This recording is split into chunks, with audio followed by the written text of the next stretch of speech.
అందరికీ హృదయపూర్వక వందనాలు. దేవుని గ్రంథంలో కొన్ని విషయాలు మనం ధ్యానం చేద్దాం.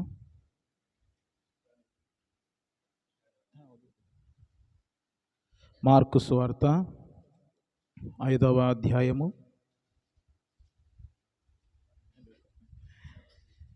మార్కు సువార్త 5వ అధ్యాయము 21 నుండి 24 వరకు చదువుదాం. యేసు మరలా దోణి ఎక్కి అద్దరికి వెళ్ళినప్పుడు బహు జన సమూహము ఆయన యొద్దకు కూడి వచ్చెను. ఆయన సముద్ర తీరమున నుండగా సమాజ మందిరపు అధికారులలో యాయీరను నొకడు వచ్చి ఆయనను చూచి ఆయన పాదముల మీద పడి, నా చిన్న కుమార్తె చావనయున్నది, అది బాగుపడి బ్రతుకున్నట్లు నీవు వచ్చి దాని మీద నీ చేతులుంచవలనని ఆయనను మిగుల బ్రతిమాలు కొనగా, ఆయన అతనితో కూడా వెళ్ళెను. బహుజన సమూహమును ఆయనను వెంబడించి ఆయన మీద పడుచుండిరి. ప్రార్థన చేద్దాం. కళ్ళు మూసినట్టయితే ప్రార్థన చేద్దాం. దేవా కన్న తండ్రి, మీకు స్తోత్రం. ఇంతవరకు పాటల ద్వారా మహిమ పొందారు. కొన్ని నిమిషాలు మీ వాక్యమును మేము ధ్యానిస్తున్నాం. మీకు స్తోత్రమునైనా మీరు మాతో ఉండండి, మీ మాటలు మాతో మాట్లాడాలని, బయట యంత్రసిద్ధం ద్వారా ఎందరైతే మీ మాటలు వింటున్నారో వారితోనూ మాతోనూ మాట్లాడాలని, పాపికి రక్షణ, విశ్వాసికి ఆదరణ కలిగించే మాటలు మీరు మాట్లాడాలని యేసు ప్రభు ఘనమైన శ్రేష్టమైన నామములో ప్రార్థించి వేడుకుంటున్నాము తండ్రి. ఆమేన్. మంచిది ప్రియులరా, చదివిన లేఖన భాగాన్ని ఆలోచన చేసినప్పుడు ఇక్కడ ఒక కుటుంబం కనపడుతుందండి. వాస్తవానికి కుటుంబంలో చాలామంది ఉండొచ్చు, కానీ తండ్రి పేరు మాత్రమే ఇక్కడ రాయబడింది, యాయీరు అని. యాయీరు అంటే అర్థం ఏమిటంటే వెలిగించేవాడు, మేలు కొలిపేవాడు అని అర్థం వస్తుంది. బైబిల్ గ్రంథములో యాయీరు అనేవారు 5గురు ఉన్నారండి. మొర్దుకై తండ్రి గారు ఉన్నారు, ఎస్తేరు గ్రంథం 2వ అధ్యాయం 5వ వచనములో.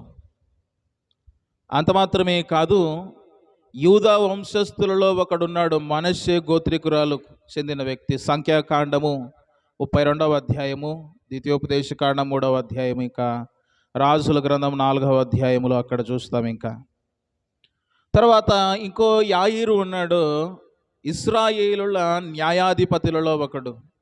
న్యాయాధిపతుల గ్రంథం 10వ అధ్యాయం 3 నుండి 5 వచనాలు చూస్తే అర్థమవుతుంది.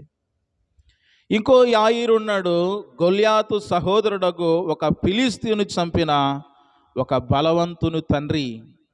మొదటి దినవృత్తాంతముల గ్రంథం 20వ అధ్యాయం 5వ వచనం. ఇందాక చదివిన వ్యక్తి 5వ యాయీరు అండి. ఇతనికి ఒక కుమార్తె ఉంది. లూకా సువార్తలో అర్థము మనము చదివినప్పుడు 8వ అధ్యాయము 40 నుండి 42 వచనాల వరకు భక్తుడైనటువంటి లూకా రాశాడు, ఒక్కతై ఉన్న కుమార్తె అని రాశాడు. అక్కడ ఒక్కతే కుమార్తె అని రాశాడు. ఇక్కడ మనం చూసినప్పుడు చిన్న కుమార్తె, ఒక చిన్న కుమార్తె ఉంది అని మనం చూస్తున్నా. ప్రియులారా, ఆలోచన చేయండి, ఇతడు ఎలాంటి వాడు అని ఆలోచన చేసినప్పుడు ఈ యాయీరు యాజకుడు కాదు, సమాజ మందిరానికి సంబంధించిన కార్యనిర్వాహక సభ్యుడు. ఆ విధంగా చూస్తే అతడు కపెర్నహూములో ప్రముఖుడు అన్నమాట. అంటే యేసును వ్యతిరేకిస్తున్న గుంపులో ఇతడు కూడా ఒకడు. యేసు ప్రభును పట్టుకోవాలి, యేసు ప్రభుని ఏ విధంగానైనా తప్పులు పట్టుకోవాలని చాలామంది ప్రధాన యాజకులు, ఇంకా మనం చూసినప్పుడు సమాజ మందిరపు వారు ప్రభుని వెంబడించేవారు. ఆ గుంపుకు చెందినవాడు ఈ యాయీరు అనే వ్యక్తి. తన కుటుంబంలో ఒక సమస్య వచ్చింది. తనకు ఒక్కతై ఉన్న కుమార్తె చావడానికి సిద్ధంగా ఉంది. ఒక మరణకరమైన రోగం వచ్చింది.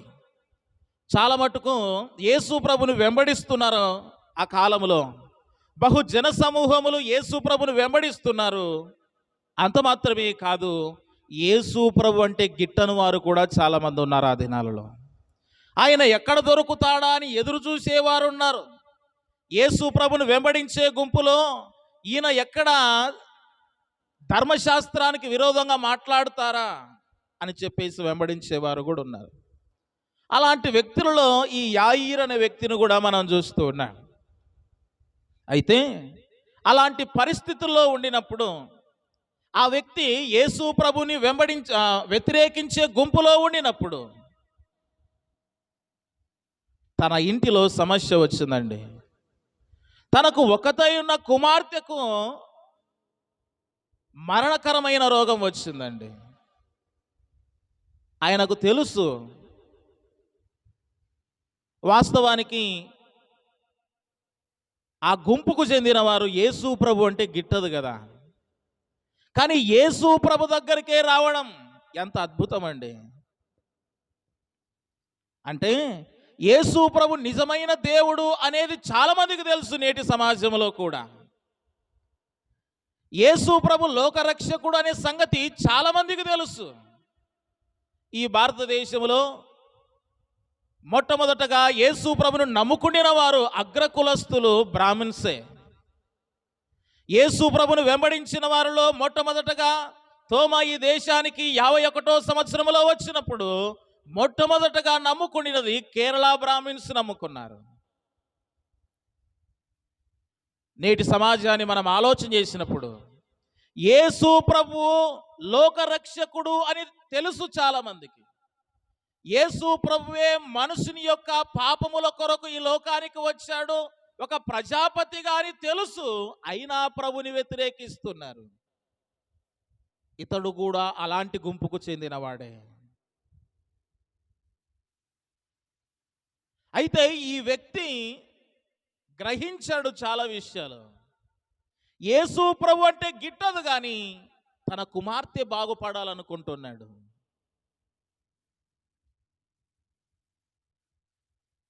ప్రియ దేవుని బిడ్డలారా, దేవుని మాటలు వింటున్న నీవు ఆలోచన చెయ్యి. నీవు యేసు ప్రభుని వ్యతిరేకిస్తున్నావు చాలా మటుకు. అనేకులు దేవుని సువార్తను ప్రకటిస్తున్నా, అనేకులు సత్యమైన వాక్యాన్ని బోధిస్తూ ఉండినా, ఈయన మాకు చెందినవాడు కాదులే, ఈయన మా కులానికి చెందినవాడు కాదులే, ఈయన మా మతానికి చెందినవాడు కాదులే, మాకు మొదటి నుండి చాలా మంది దేవుళ్ళు ఉన్నారు, మా కులదైవం వేరు, మా మతానికి చెందిన వారు వేరు అని చాలా మటుకు సత్యమైన దేవుణ్ణి నిర్లక్ష్యం చేస్తున్నావు నీవు కూడా. నిజమైన దేవుణ్ణి నిర్లక్ష్యం చేస్తున్నావు నీవు కూడా నీ జీవితంలో. ఈ క్షణమైన మారు మనసు పొందాలని దేవుని మాటలు నీతో మాట్లాడుతున్నాడు. ఎంతకాలము సత్యాన్ని వ్యతిరేకిస్తావు? ఎంతకాలము యేసు ప్రభు మాకు అక్కర్లేదని త్రోసివేస్తావు? యాయీరు కుటుంబములో తన కుమార్తె చావ సిద్ధమై ఉంది.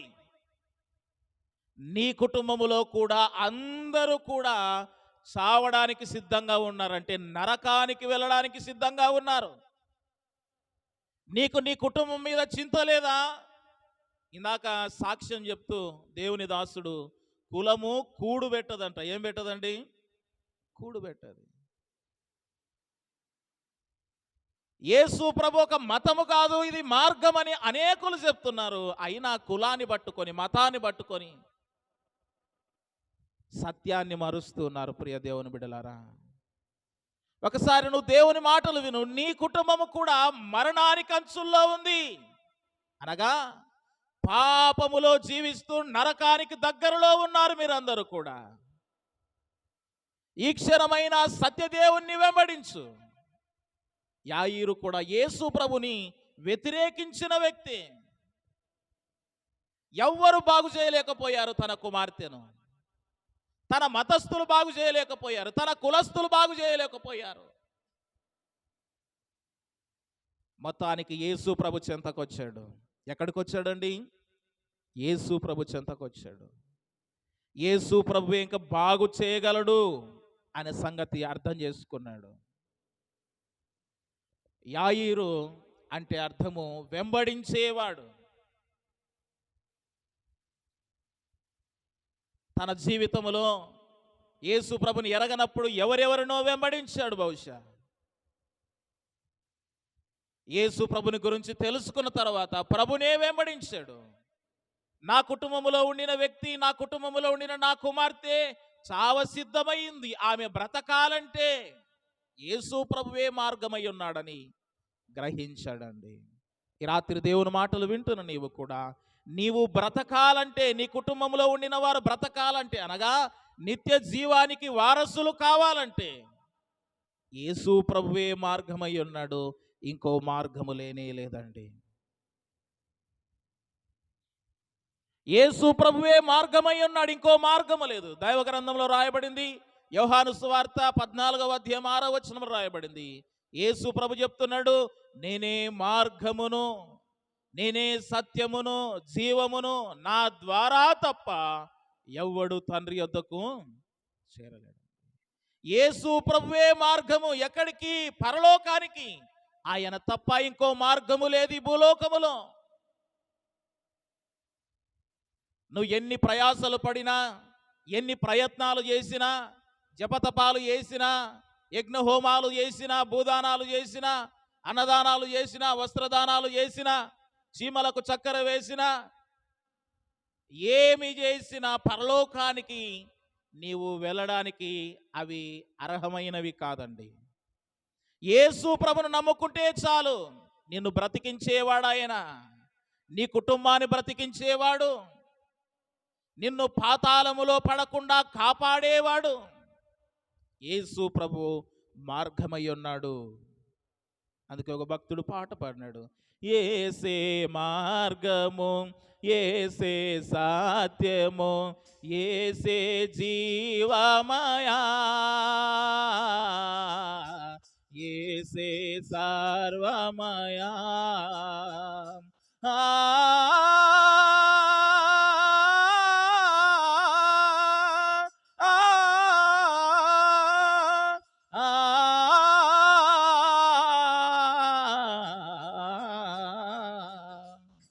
యేసే మార్గము, యేసే సత్యము, యేసే జీవమయా,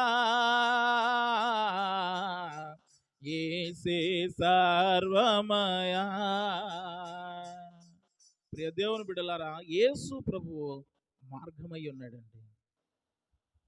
యాయీరు కుమార్తె కూడా చావ సిద్ధమై ఉంది. ఆమెను బ్రతికించే నాదుడు లేడు, ఆమెను కాపాడే డాక్టర్ లేడు, ఎవ్వరూ లేరు. ఒకే ఒక మార్గాన్ని కనుక్కున్నాడు. తన కుటుంబాన్ని బాగు చేయాలనుకున్నాడు, తన కుటుంబాన్ని బాగు చేసుకోవాలనుకున్నాడు.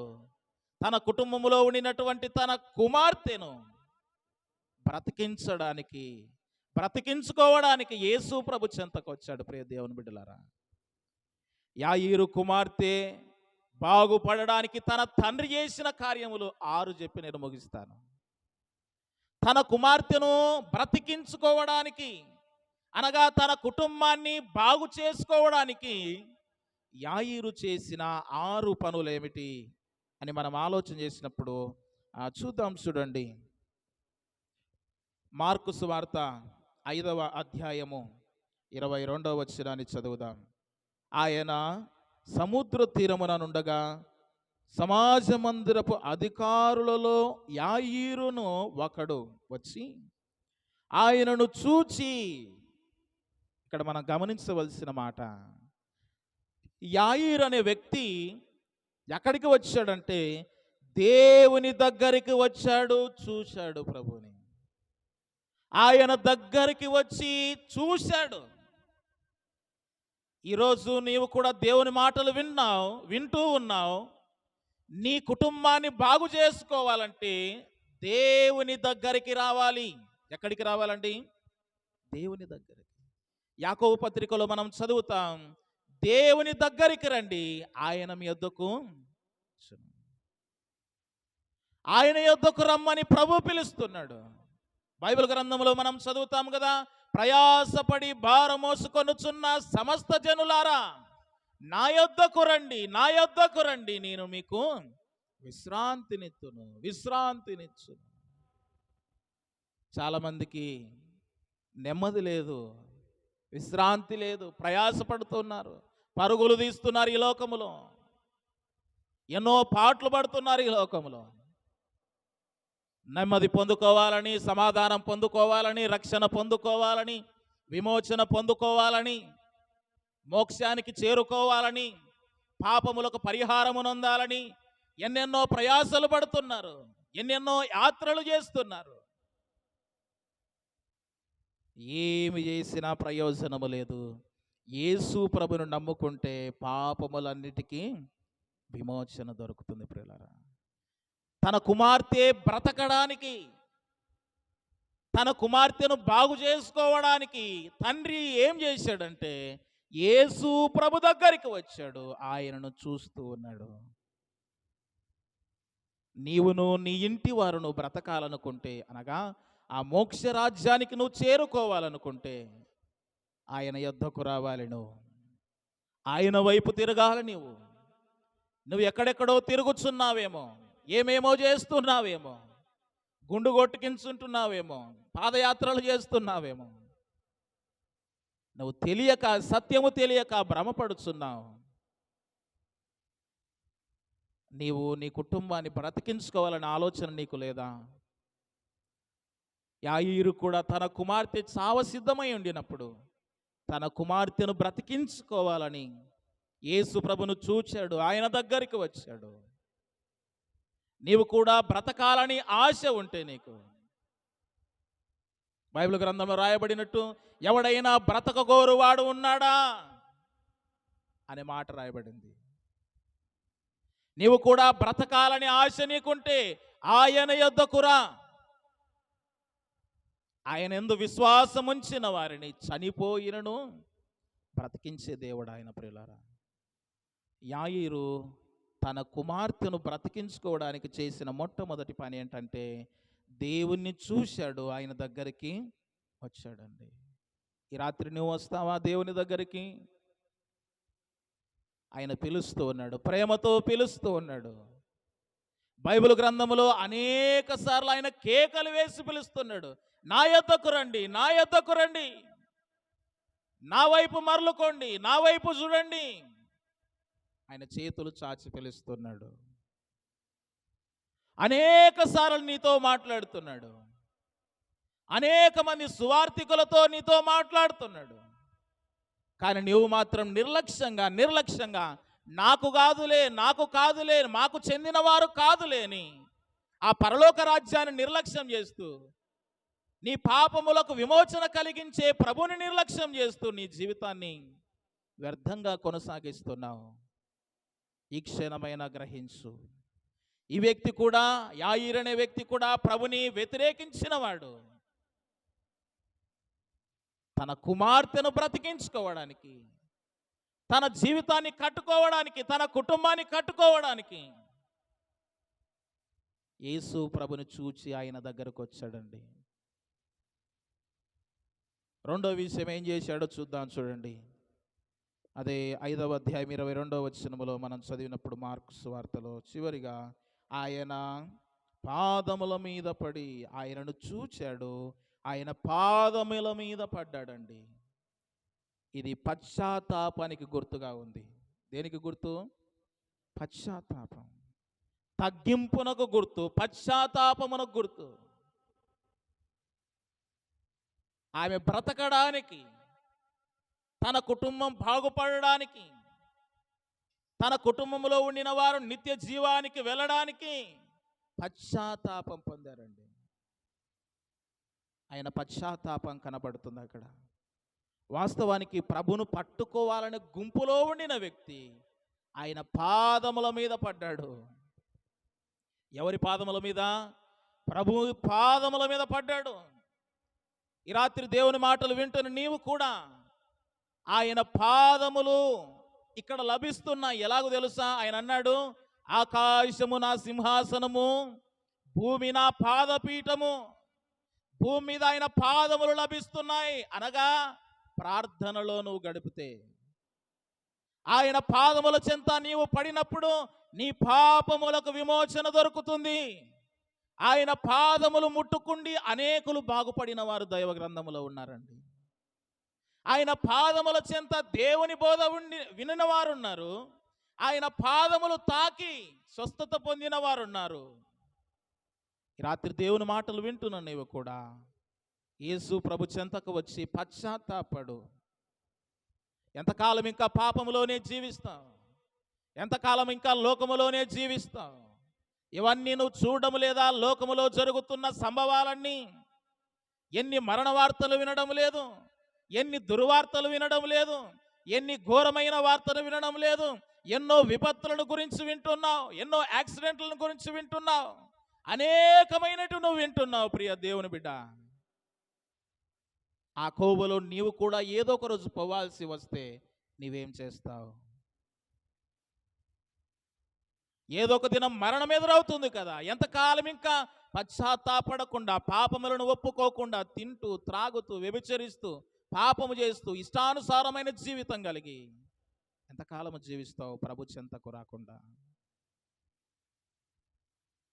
ఈ క్షణమైన పశ్చాత్తాపడు. దేవుని సన్నిధికి వచ్చి నీ హృదయాన్ని కుమ్మరించు. నీకు నెమ్మది దయచేస్తాడు. ప్రభువా, నేను పాపిని, నా పాపాలు క్షమించు అంటే చాలు. ఆయన నీ పాపములను క్షమించి నిన్ను పరిశుద్ధునిగా చేయడానికి ఇష్టపడుతున్నాడు. మొదటి యోహాను పత్రిక 1వ అధ్యాయము 9వ వచనంలో రాయబడిన మాట ఒకటి మనం గమనిస్తాం. అక్కడ ఏమని రాయబడింది? మన పాపములను మనం ఒప్పుకొని ఎడల ఆయన నమ్మదగిన వాడును నీతిమంతుడును గనక ఆయన మన పాపములను క్షమించి సమస్త దుర్నీతి నుండి మనలను పవిత్రులుగా చేయును. మన పాపములను ఒప్పుకొని ఎడల ఆయన నమ్మదగిన వాడు, సమస్త దుర్నీతి నుండి నిన్ను కడిగి పవిత్రపరుస్తానంటున్నాడు. పాపములు కడగబడకుండా పరలోకము లేదండి. ఏ గ్రంథాన్ని ముట్టుకుండినా, ఏ దైవ గ్రంథాన్ని ముట్టుకుండినా, ఏ మత గ్రంథాలను ముట్టుకుండినా ఒకే ఒక మాట చెప్తుంది: పాపములో ఉండినవాడు, పాపములో మరణించిన వాడికి పరలోకము లేదు అని చెప్తుంది.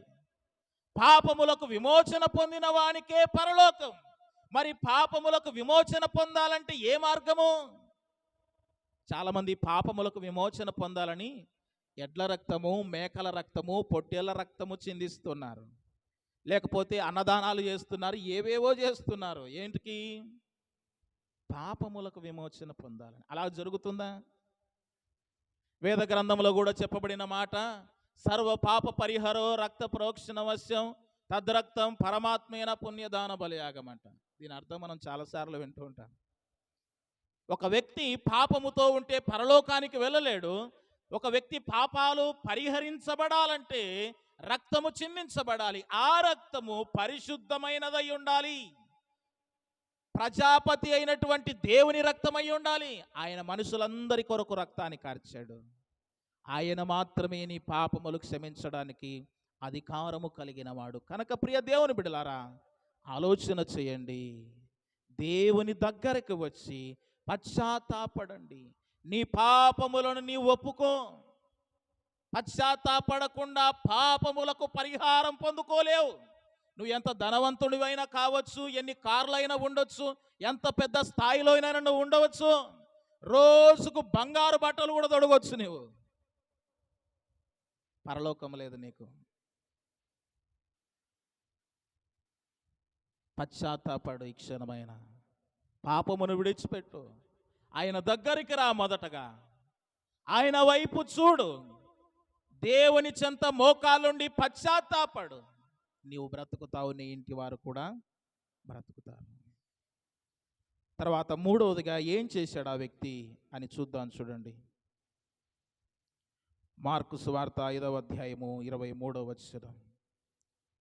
నా చిన్న కుమార్తె చావనయ్యున్నది, అది బాగుపడి బ్రతుకున్నట్లు అనే మాట చూస్తున్నాం. తన కుమార్తె పరిస్థితి తెలియజేశాడండి. అంటే అడుగుట. ఏం చేస్తున్నాడు?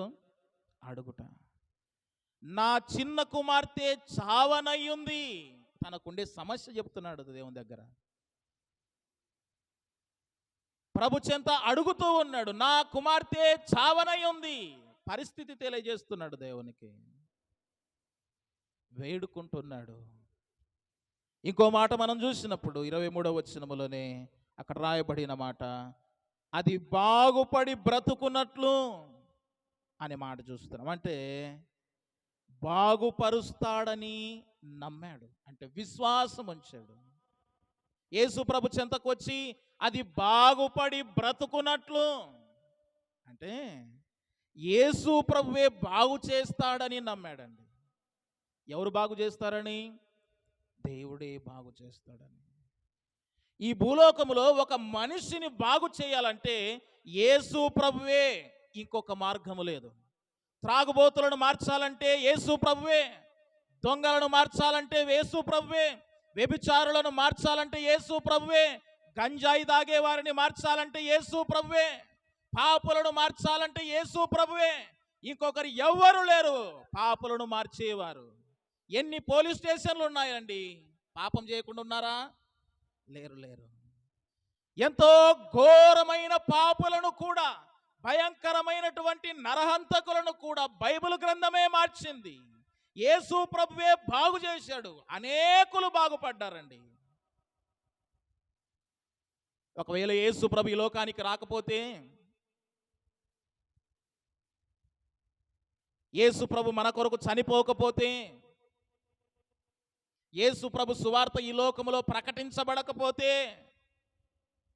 పాపము 4-5 ఇంతలు ఎక్కువయ్యేది. ప్రియ దేవుని బిడ్డలారా, దేవుని మాటలు వింటున్నా నీవు ఆలోచన చెయ్యి. నువ్వు బాగుపడాలంటే యేసు ప్రభువే.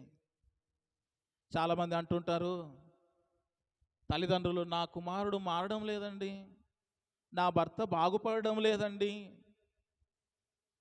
బాగు చేసేవాడు యేసు ప్రభు మాత్రమే, బాగుపరిచేవాడు యేసు ప్రభు మాత్రమే. విశ్వాసం ఉంచాడు. ఏమని విశ్వాసం ఉంచాడు? ప్రభు బాగుపరుస్తాడని నమ్మాడంటే విశ్వాసం ఉంచాడు. ఈ రాత్రి దేవుని మాటలు వింటున్న నీవు కూడా ఆలోచన చేయి. నువ్వు దేవుని యందు విశ్వాసం ఉంచు, దేవుడు నిన్ను బాగు చేస్తాడు, నీ కుటుంబాన్ని బాగు చేస్తాడు. ఈ యాయీరు కూడా, ప్రభుని వ్యతిరేకించిన వ్యక్తి కూడా దేవుని మీద విశ్వాసం ఉంచాడు, దేవుడు బాగు చేస్తాడని. తర్వాత మనం ఆలోచన చేసినప్పుడు ప్రభు బ్రతికిస్తాడని నమ్మాడు. ఏం నమ్మాడండి? ఇక్కడ చదవండి 23వ వచనములో, అది బాగుపడి బ్రతుకున్నట్లు. బ్రతుకున్నట్లు బ్రతుకున్నట్లు అంటే దేవుడు బ్రతికిస్తాడని నమ్మాడండి. అంటే పూర్తిగా దేవుని మీద ఆధారపడుతున్నాడు, దేవుడే బ్రతికిస్తాడు. కొన్ని సందర్భాలలో హాస్పిటల్లో పడినప్పుడు డాక్టర్లు కూడా అంటారమ్మా, మేము చేయాల్సిన పని అంతా చేశాము, ఇక దేవుడే చూసుకోవాలి అంటారు కదా. చాలామంది డాక్టర్లు అంటారు, మేము చేయాల్సిన ట్రీట్మెంట్ మొత్తం చేశామండి, మేము చేయాల్సిన సర్జరీ మొత్తం చేశాము, ఇక దేవుడే చూసుకోవాలి అంటాడు. డాక్టర్లు ఏం చేస్తారు? హాస్పిటల్కి వెళ్ళినప్పుడు కొంత డౌట్ ఉంటే వాళ్ళు ఏమంటారు? ఇక్కడ సైన్ పెట్టండి, చస్తే మాకు సంబంధం లేదు అన్నట్లు కదా. ఇక్కడ సైన్ పెట్టండి, చిన్న అపెండిక్స్ ఆపరేషన్ చేయాలంటే కూడా చస్తే మాకు సంబంధం లేదని సైన్ పెట్టించుకుంటారు. వారికి కూడా నమ్మకం లేదు బ్రతుకుతాడని. చిన్న ఆపరేషన్ మొదలుకొని పెద్ద ఆపరేషన్ వరకు కూడా ఏమి జరుగుతుందో అనే నమ్మకం వారికి లేదు. కానీ దేవుడు బ్రతికిస్తాడండి. చనిపోయిన వారిని సైతం బ్రతికించాడు ఆయన. లాజరు చనిపోయి 4 దినాలు సమాధిలో ఉంటే ప్రభు బ్రతికించాడండి. ఎంత గొప్ప విషయం! చచ్చిన లాజరును బ్రతికించాడు. దేవుని మాటలు వింటున్న నీవు ఆలోచన చెయ్యి. నువ్వు బ్రతకాలన్నా, బాగుపడాలన్నా, పాపములకు విమోచన పొందాలన్నా, నీ కుటుంబం బాగుపడాలన్నా, నువ్వు పరలోకం చేరుకోవాలన్నా, నీ పాపములకు విమోచన పొందుకోవాలన్నా యేసు ప్రభువే ఈ లోకానికి మార్గదర్శి, ఇంకొకరు లేరు. ఇది గ్రహించక చాలామంది మతాన్ని పట్టుకొని, కులాన్ని పట్టుకొని, వర్గాన్ని పట్టుకొని మాకు కాదు, మాకు కాదు, మాకు చెందినవాడు కాదు, మా కులానికి చెందినవాడు కాదని మోసపోయి చచ్చి నరకానికి పోతున్నారు చాలామంది. మార్గము లేదని నువ్వు గ్రహించు. ఇంకంత మాత్రమే కాదు, చివరిగా 6వ మాట, మార్కు సువార్త 5వ అధ్యాయం 23లో చివరిలో మనం చూసినప్పుడు, నీవు వచ్చి దాని మీద నీ చేతులుంచవలనని ఆయనను మిగుల బ్రతిమాలు కొనగా, దేవుని చేతులు త్రాకాలని బ్రతిమాలుచున్నాడండి. నీ స్పర్శ చాలయ్యా, దేవుని చేతులు తాకాలని బ్రతిమలాడుచున్నాడు. ఎంత మార్పు వచ్చిందట అతని జీవితంలో. తగ్గింపు, వేడుకుంటున్నాడు, పాదముల మీద పడ్డాడు, బ్రతిమాలుకుంటున్నాడు. నీ చేతులు తాకుతే చాలండి. అంతకుముందు ఆయనను చంపాలని చూసినవారు, ఆయనను సిలువకెక్కించాలని చూసినవాడు,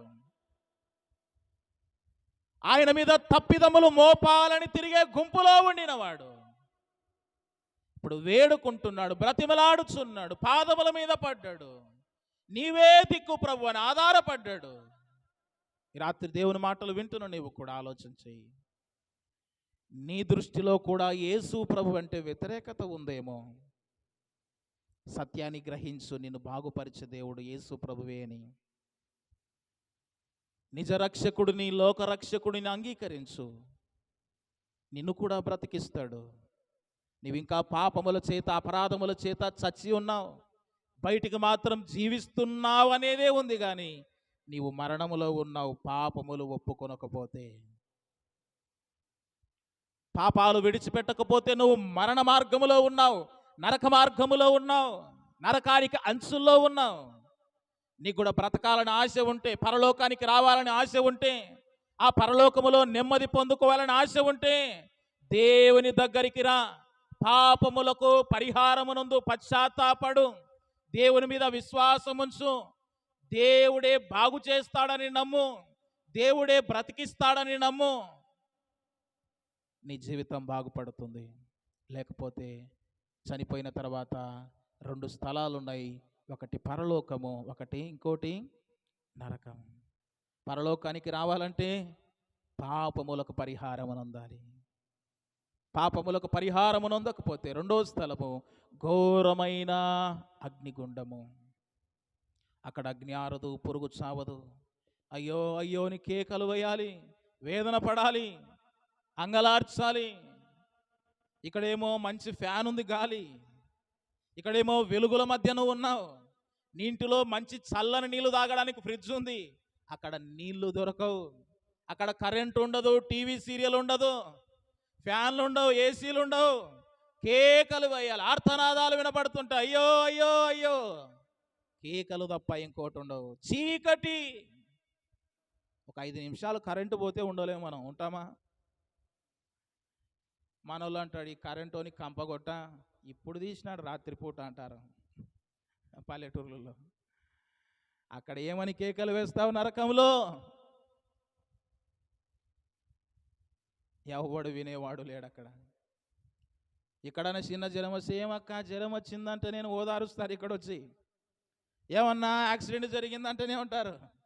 అక్కడ ఎవడు పలకరించేవాడు లేడు, ఓదార్చేవాడు లేడు. పండ్లు పటపటా కొరకాల్సిందే, కేకలు వేయాల్సిందే. అలాంటి భయంకరమైన నరకానికి ఎందుకు వెళ్తావు? ఒకరోజు అక్కడ, 1000 సంవత్సరాలు అక్కడ. ఎన్ని రోజులని నరకము? యుగ యుగాలు కాలవలసిందే. ఇప్పుడు 2024 సంవత్సరం. అట్లా యుగ యుగాలండి, అంతము లేనిది అది. అగ్ని ఆరదు, పురుగు చావదు, ఆరిపోదు అగ్ని, నీ ప్రాణం పోదు, అనుభవిస్తూనే ఉండాలి. ఒక వ్యక్తి 5 నిమిషాలు మంటకుంటాడండి వేడికి. మళ్ళీ యుగ యుగాలు ఎలాగూ నరకంలో ఉండాలనుకుంటున్నావు? ఈ క్షణమైన మారు మనస్సు పొందు. ప్రభు నమ్ముకొని పశ్చాత్తాపడి పాపములకు పరిహారము నొందితే బంగారు వీధులలో ఉంటావు, నెమ్మది కలిగిన స్థలములో ఉంటావు, ఆ పరిశుద్ధ స్థలములో ఉంటావు, సూర్యుడు చంద్రుడు అక్కరలేని ఆ రాజ్యములో ఉంటావు. దేవుని మహిమ అక్కడ ప్రకాశిస్తూ ఉంటుంది, తేజోవాసులతో పాటు ఉంటావు. పరిశుద్ధులతో పాటు ఉంటావు, నిత్యము దేవుణ్ణి స్తుతిస్తూ ఉంటావు. అక్కడ నెమ్మది ఉంటుంది, బాధలు ఉండవు, కష్టాలు ఉండవు.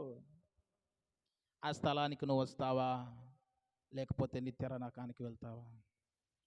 బంగారు వీధులతో కట్టబడిన ఆ శృంగార పట్టణమునకు పోదమా. బంగారు వీధులతో కట్టబడిన శృంగార పట్టణమునకు పోదమా. వస్తారా మీరెవరైనా, ఎవరైనా మీరొస్తారా? వస్తారా మీరెవరైనా, ఎవరైనా మీరొస్తారా? గొర్రె పిల్ల రక్తములో శుద్ధి నొందినా, గొర్రె పిల్ల రక్తములో శుద్ధి నొందినా వారి కొరకు కట్టబడెను ఆ రాజ్యము, వారి కొరకు కట్టబడెను ఆ రాజ్యము. కనుక ప్రియులరా, మేము కూడా మిమ్మల్ని పిలుస్తున్నాం. ఎవరైనా వస్తారా? మేము మాత్రం పోతే బాగుండదు, మీరు కూడా రావాలనే పరలోకం. ఈ ప్రయాస, ఈ ప్రకటన, ఈ సువార్తలు ఎందుకొరకు? మాకు పని లేక కాదు. నువ్వు నరకానికి పోకూడదు, నీవు కూడా బంగారు వీధులుండి ఆ పరలోక పట్టణమునకు నీవు రావాలని దేవుడు ప్రేమతో తెలియజేస్తున్నాడు. పాపములకు పరిహారమునుంది. పాపములను విడిచిపెట్టి పశ్చాత్తాపడి దేవుని మీద విశ్వాసం ఉంచి నీ బ్రతుకును బాగు చేసుకో, నువ్వు బాగుపడతావు. లేదంటే నరకముంది, ఏడుస్తావు, కేకలు ఉంటాయి. నీ మరణం నిన్ను ఎదుర్కొనక ముందే ప్రభుని అంగీకరించాలని దేవుని మాటల ద్వారా హెచ్చరిస్తున్నాం. అలాంటి గొప్ప కార్యము చేయుట కొరకు యేసు ప్రభువు కలవరి శిలువలో చనిపోయి సమాధి చేయబడి 3వ దినాన మృత్యుంజయుడిగా తిరిగి లేచాడు. ఆయన మరలా రాబోతున్నాడు. ఆయన రాకముందే, నీ ప్రాణం పోకముందే ప్రభుని వెంబడించాలని దేవుని మాటల ద్వారా హెచ్చరిస్తున్నాం. దేవుడు మన కొరకై కొన్ని మాటలు దీవించునుగాక. ఆమేన్.